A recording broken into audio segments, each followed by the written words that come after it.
Shalom bagi kita semua. Baik, pada kali ini sebelum saya melanjutkan penjelasan saya tentang administrasi kurikulum, ada baiknya saya memperkenalkan diri.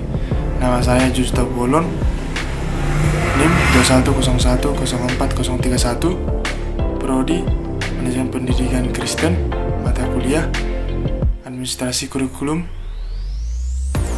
dosen pengampu Ibu Teti Manulang, MSc. Baik, yang pertama yang saya akan jelaskan yaitu pengertian administrasi kurikulum. Administrasi adalah usaha atau kegiatan yang meliputi penerapan tujuan serta penerapan cara-cara penyelenggaraan pembinaan organisasi administrasi. Dalam administrasi ini adalah kegiatan atau usaha untuk membantu melayani, mengatur semua kegiatan supaya mencapai tujuan. Yang kedua itu kurikulum. Kurikulum ini merupakan seperangkat rencana pendidikan atau pengajaran dan hasil pendidikan atau pengajaran yang harus dicapai oleh anak didik. Dan yang ketiga itu adalah administrasi kurikulum. Ialah administrasi yang digunakan untuk kegiatan belajar mengajar secara maksimal yang diibaratkan pada usaha untuk meningkatkan kualitas interaksi belajar. Belajar dan mengajar tersebut dalam ruang lingkup administrasi pendidikan meliputi perencanaan seperti kegiatan pelaksanaan dan kegiatan penilaian. Baik, yang kedua, paradigma dan perencanaan kurikulum.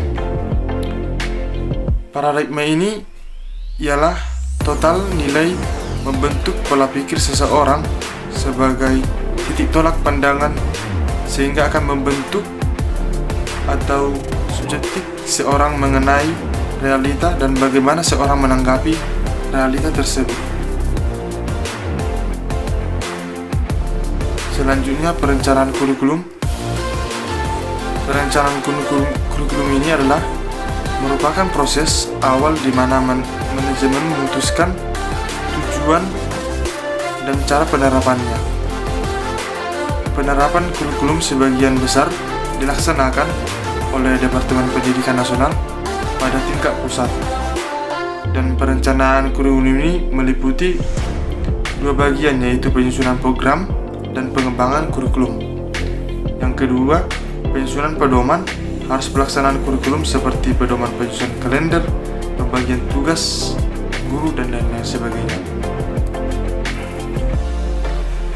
Dalam perencanaan kurikulum ini ada prinsip-prinsip umum yang berlaku pada perencanaan kurikulum, yaitu yang pertama prinsip relevansi, yang kedua prinsip efektivitas, yang ketiga prinsip efisiensi, yang keempat prinsip confident, yang kelima prinsip fleksibilitas.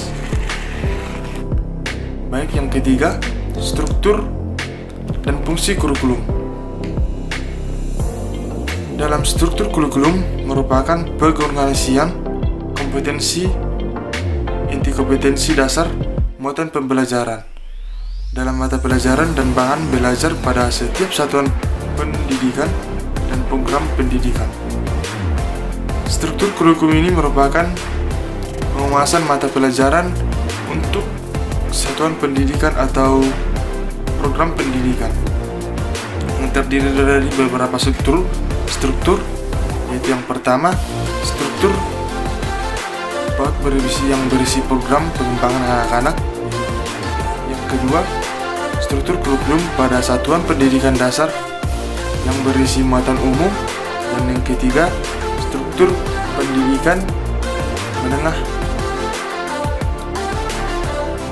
Selanjutnya, fungsi kurikulum yang meliputi yang pertama itu adalah fungsi pendidikan umum,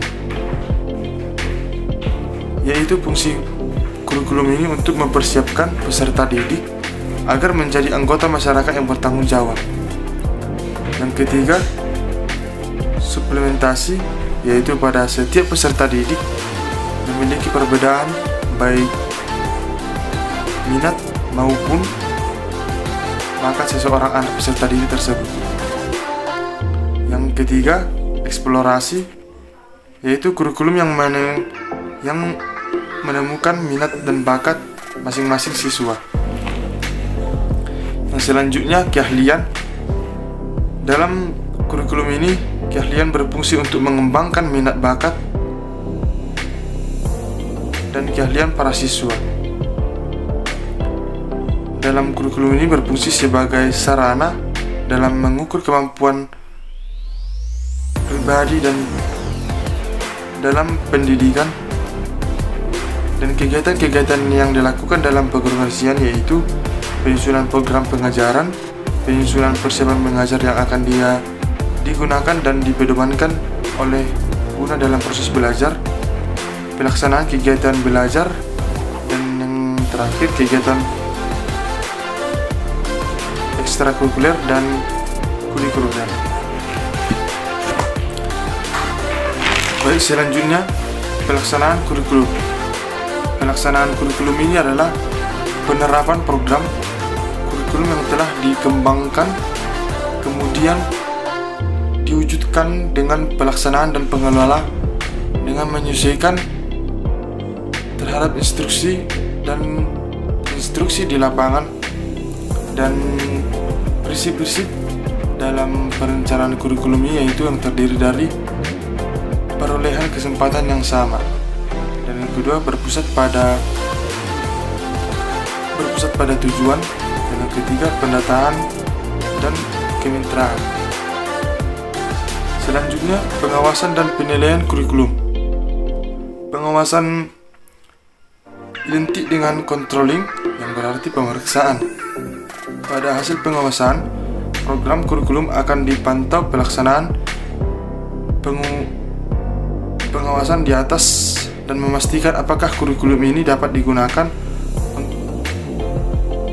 utuh atau tidak. Yang kedua itu penilaian atau evaluasi, yaitu penilaian berarti proses selanjutnya di mana mengevaluasi kurikulum yang dibuat untuk memperbaiki jika terjadi sesuatu kesalahan. Evaluasi ini sangat esensial dalam pengembangan kurikulum. Kurikulum evaluasi dirasa sebagai proses mengambil keputusan apakah kurikulum tersebut layak dipakai atau tidak. Dan yang terakhir yaitu pengembangan kurikulum. Pengembangan kurikulum ini merupakan proses perencanaan dan pengembangan kurikulum oleh eksekuler, dan kegiatan kurikulum yang dihasilkan dapat menjadi bahan agar dapat digunakan pada tujuan pendidikan nasional. Dalam kurikulum ini sebagai suatu rancangan dalam pendidikan yang memiliki posisi yang strategis agar dapat kegiatan pendidikan yang bermutu pada kurikulum. Pengembangan kurikulum dilakukan karena kurikulum bersifat selalu berubah dan menyelesaikan diri dengan perubahan. Baik, sekian dari penjelasan saya tentang administrasi kurikulum ini.